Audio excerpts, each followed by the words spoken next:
What's up, guys? Welcome to the evening show. I'm your host, Captain Zach, and today's subreddit is r/IDontWorkHereLady. Don't forget to like, subscribe, and hit that bell to never miss an episode. This story was called "Random Lady Mistakes Me for a Deli Worker." I asked her an important question. This literally just happened, and I'm still confused. I'm one of those people that like to do their pre-shopping to budget things out the day before I get paid. I'm also one of those people that like to dress like I'm a rejected Hot Topic employee that got a job at a local comic book store instead. I, in no way, look like I work at a grocery store when I'm dressed in what I consider casual clothes.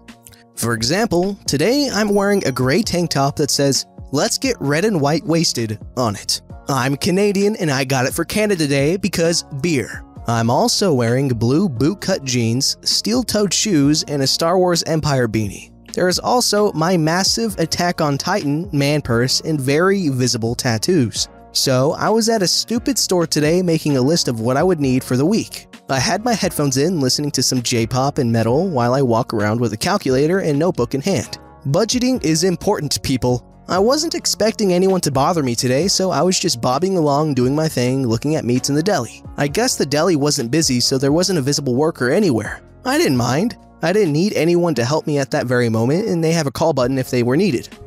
I'm standing there, writing down the price per gram of some black pepper garlic sausage when I have my headphone ripped out of my ear violently, and I'm suddenly being screamed at. I'm now angry and wheeled around to see a mini soccer mom with way too much perfume on berating me. Here's the cast. There's me, evil wench, and the deli manager.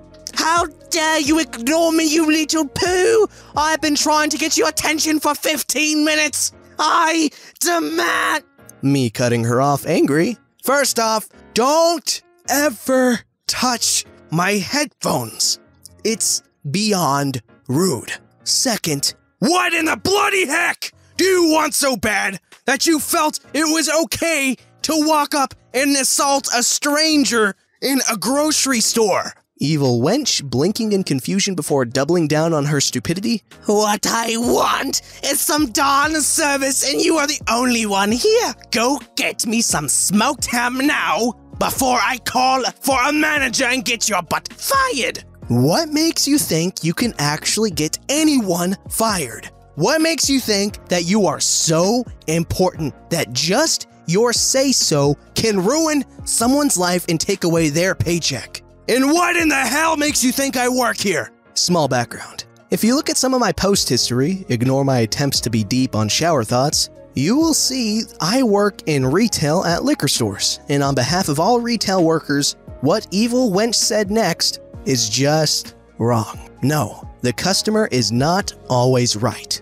They are more often wrong than right. Because the customer is always right. That's why. Now do your job. No. They are not. They are almost always wrong because they have no idea what they are talking about past their own wants. Now, I'm going to say this slow because you are obviously half blind and more than a little stupid. I do not work here! Again! Look at me! All of this attracted a wild deli manager. His appearance wasn't very effective though, as evil wench was still attempting to get me to go behind the counter to use slicers I have no idea how to use. He piped up while the tiny terror was mid-rant. "What seems to be the issue here?" "Finally, someone important. I demand this little crap be fired and that you give me my ham for free because of his incompetence."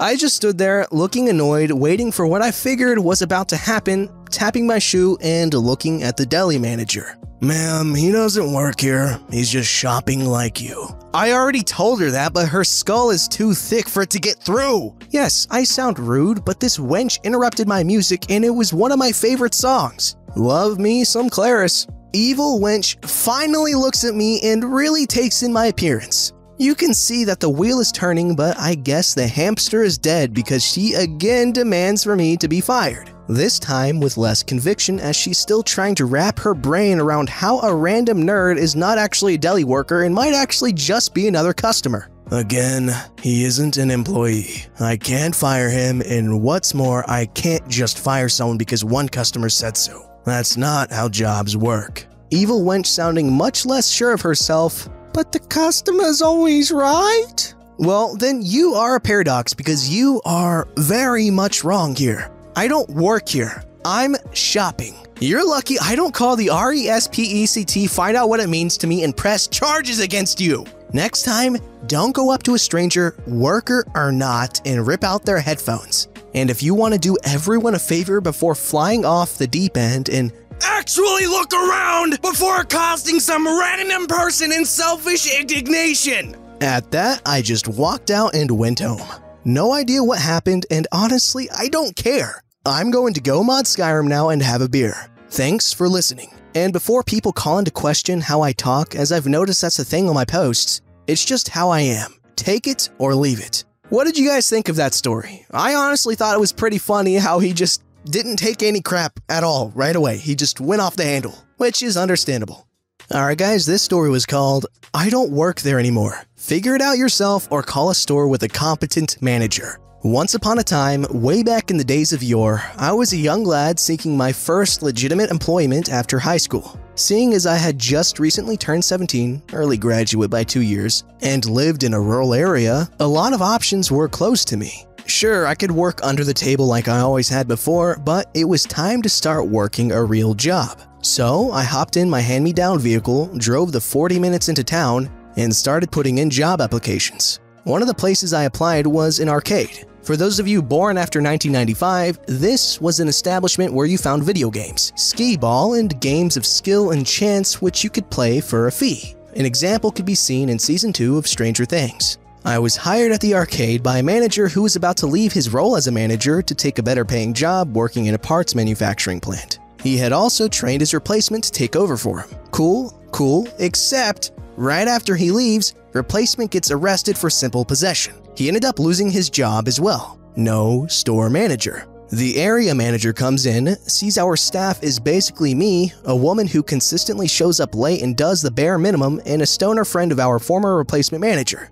After what happened with him, area manager decides he needs to replace the manager with someone else and bring us up to full staff. 6 to 7 people basically. But in the meanwhile, he will act as interim manager and will fill in for the manager duties he can, but needs someone to handle the daily manager duties he can't because he's responsible for a bunch of different stores and corporate stuff. Long story short, I get a crash course in managerial training with what I even then knew was a laughable excuse for a pay raise and compensation. No real authority or position in exchange for a bunch of responsibility. Time passes, his first candidate to take over the store is a train wreck. He gets a replacement manager by promoting the fully trained assistant store manager of another store on the condition that they can get a replacement. Cue my transfer. New store has a kick-butt manager.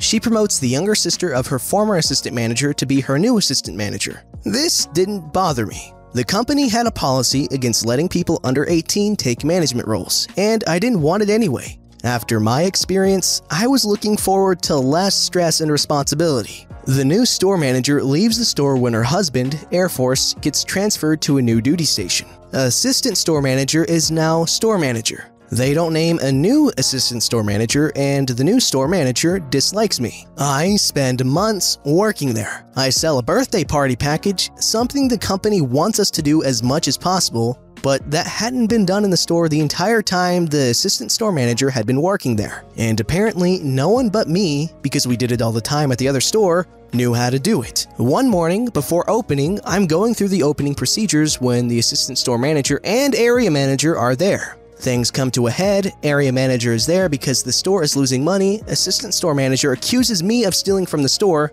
I turn to the area manager and give my verbal 2 weeks notice on the spot and say that I am not a thief and refuse to work with someone like assistant store manager after they've accused me of doing it. Fast forward 2 weeks and 1 day. The day of the birthday party. That I'm the only one at the store who knows our procedures for. I get a phone call asking if I'll come in and work it. I don't work there, remember? Well, can you at least tell us how we're supposed to do this? Try calling another store. One with a competent manager. For advice. I am not obligated to help you since I do not work there anymore.